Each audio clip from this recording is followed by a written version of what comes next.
España, la Inquisición y la leyenda negra.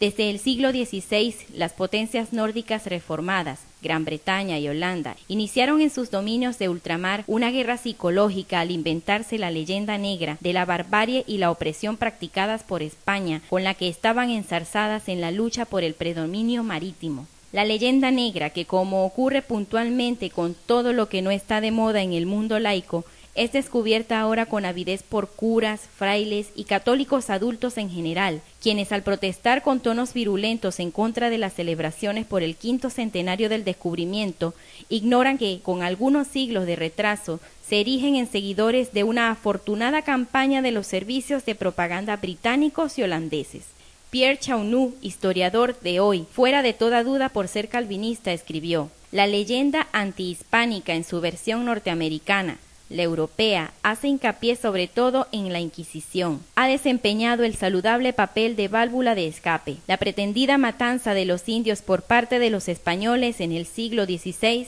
encubrió la matanza norteamericana de la frontera oeste, que tuvo lugar en el siglo XIX. La América protestante logró librarse de este modo de su crimen lanzándolo de nuevo sobre la América católica. Antes de ocuparnos de semejantes temas, sería preciso que nos librásemos de ciertos moralismos actuales que son irreales y que se niegan a reconocer que la historia es una señora inquietante, a menudo terrible. Desde una perspectiva realista que debería volver a imponerse, habría que condenar sin duda los errores y las atrocidades, vengan de donde vengan, pero sin maldecir como si se hubiera tratado de una cosa monstruosa el hecho en sí de la llegada de los europeos a las Américas y de su asentamiento en aquellas tierras para organizar un nuevo hábitat. En historia resulta impracticable la edificante exhortación de que cada uno se quede en su tierra sin invadir la ajena. No es practicable no solo porque de ese modo se negaría todo dinamismo a las vicisitudes humanas, sino porque toda civilización es fruto de una mezcla que nunca fue pacífica. Sin ánimo de encordar a la historia sagrada misma, la tierra de que Dios prometió a los judíos no les pertenecía,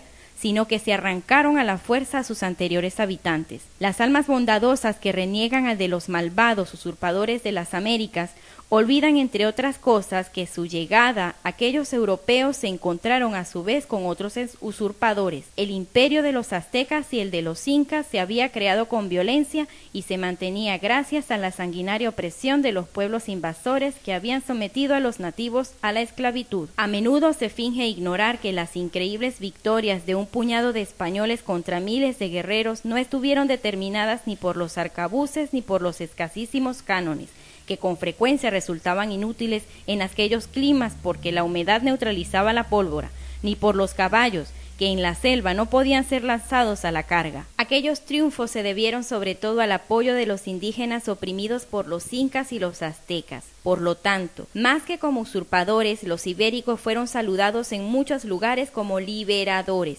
y esperemos ahora a que los historiadores iluminados nos expliquen cómo es posible que en más de 3 siglos de dominio hispánico no se produjesen revueltas contra los nuevos dominadores, a pesar de que su número reducido y a pesar de que por este hecho estaban expuestos al peligro de ser eliminados de la faz del nuevo continente al mínimo movimiento. La imagen de la invasión de América del Sur desaparece de inmediato en contacto con las cifras. En los 50 años que van desde 1509 a 1559, es decir, en el periodo de la conquista desde Florida al estrecho de Magallanes, los españoles que llegaron a las Indias Occidentales fueron poco más de 500 por año. En total, 27.787 personas en ese medio siglo. Volviendo a la mezcla de pueblos con los que es preciso hacer las cuentas de un modo realista, no debemos olvidar, por ejemplo, que los colonizadores de América del Norte provenían de una isla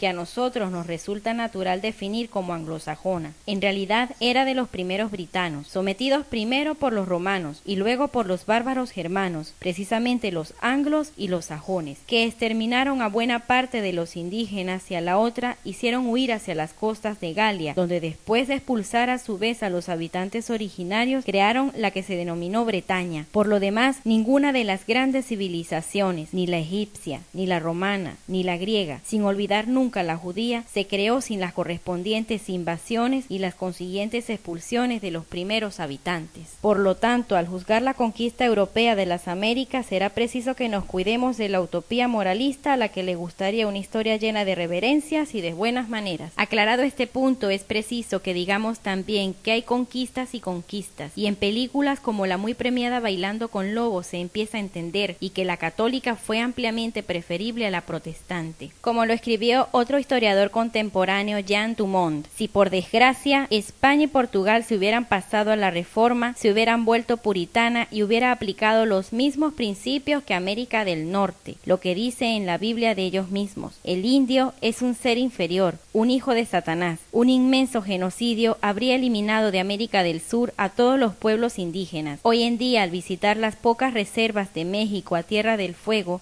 los turistas harían fotos a los supervivientes, testigos de la matanza racial, llevada a cabo además sobre la base de las motivaciones bíblicas. Efectivamente, las cifras cantan. Mientras que los pieles rojas que sobreviven en América del Norte son unos cuantos miles, en la América ex española y ex portuguesa, la mayoría de la población o bien es de origen indio o es fruto de la mezcla de precolombinos con europeos y sobre todo en Brasil con africanos.